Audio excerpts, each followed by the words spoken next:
Bharat America trade deal करीब 25% duty हटेगी। नमस्कार, मैं हूं प्रज्ञा और आप देख रहे हैं न्यूज मार्केट 24।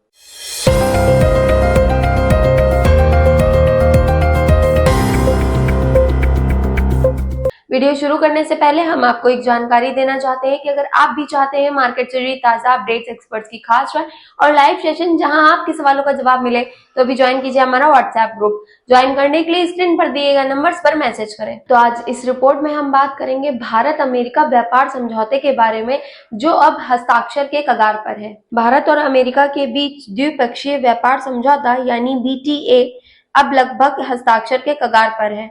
5 दौर की महत्वपूर्ण बातचीत के बाद भारत ने इस मुद्दे पर अपना रुख स्पष्ट कर दिया है और अब अमेरिकी प्रतिक्रिया का इंतजार कर रहा है।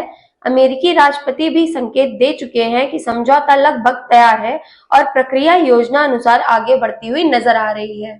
तो आइए अब जान लेते हैं कि 25% ड्यूटी हटने की संभावनाएं क्यों जताई जा रही हैं। तो इस समझौते के लागू होते ही अमेरिका भारत से निर्यात होने वाले उत्पादों पर लगाई गई अतिरिक्त 25% कस्टम ड्यूटी वापस ले सकता है। यह शुल्क रूस से पेट्रोलियम आयात कम करने की अमेरिकी शर्त के आधार पर लगाया गया था, जिसे भारत ने पूरा कर दिया है। अगर यह राहत मिलती है तो दोनों देशों के व्यापारिक संबंधों में नई गति देखने को मिल सकती है। तो आइए अब बात कर लेते हैं सोया मक्का पर अमेरिकी दबाव के बारे में। तो अमेरिका की कोशिश है कि भारत अपने बाजार को अमेरिकी सोयाबीन, मक्का और डेयरी उत्पादों के लिए पूरी तरह से खोल दे।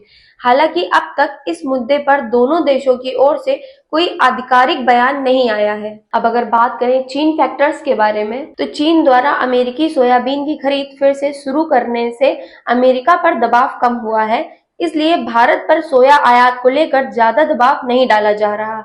मक्के के मामले में भी स्थिति लगभग समान बताई जा रही है। तो आइए अब बात कर लेते हैं भारत के 50% टैरिफ के बारे में। तो भारत द्वारा कुछ अमेरिकी उत्पादों पर 50% टैरिफ लगाने के बाद अमेरिका में महंगाई बढ़ने लगी और आम नागरिकों को मुश्किलें होने लगी। यह स्थिति अमेरिकी नेतृत्व को समझौते के प्रति और लचीला बना रही है। तो आइए अब जान लेते हैं भारतीय निर्यात के बारे में। तो यदि यह टैरिफ घटाकर 20 से 25% किया जाता है तो भारत की काली मिर्च, काजू, मसालों जैसे उत्पादों का अमेरिका को निर्यात उल्लेखनीय रूप से बढ़ सकता है। चावल, धनिया, हल्दी, इलायची जैसे भारतीय उत्पादों को भी बड़ा फायदा होगा। कपास और कपड़ा उद्योग को भी राहत देखने को मिल सकती है। अब अगर बात की जाए आगे के रुझान के बारे में, तो BTA के साइन होने की संभावना बहुत मजबूत है। कस्टम ड्यूटी में कटौती से भारत अमेरिका व्यापार 10 से 15% तक बढ़ सकता है। भारत का मसाला और कृषि निर्यात अमेरिका में तेजी से बढ़ने की उम्मीद जताई जा रही है। वहीं सोया व मक्का पर दबाव अभी सीमित रहेगा क्योंकि अमेरिका के लिए चीन बड़ा बाजार बना हुआ है। तो अब अगर बात की जाए विभिन्न सेक्टर्स के बारे में, तो आइए जान लेते हैं कि इन पर क्या असर देखने को मिल सकता है इस समझौते का। तो अगर समझौता दोनों देशों के लिए ऊर्जा, कृषि और औद्योगिक उत्पादों में बेहतर अवसर खोलेगा, भारतीय किसानों और निर्यातकों के लिए यह बड़ी राहत होगी। इसी के साथ ही व्यापारियों के लिए एक संदेश भी है कि मसाला, काजू, काली मिर्च के व्यापारियों को इस समझौते से बड़ा फायदा होगा। सोयाबीन और मक्का व्यापारियों को सावधान रहना होगा, हालांकि दबाव सीमित बताया जा रहा है। तो कुल मिलाकर भारत अमेरिका ट्रेड डील भारतीय कृषि निर्यात के लिए गेम चेंजर साबित हो सकती है।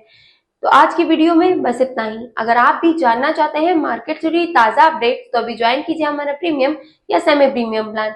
इसके लिए स्क्रीन पर दिए गए नंबर्स पर कांटेक्ट करें या QR कोड को स्कैन करें। तो जुड़े रहिए न्यूज मार्केट 24 के साथ।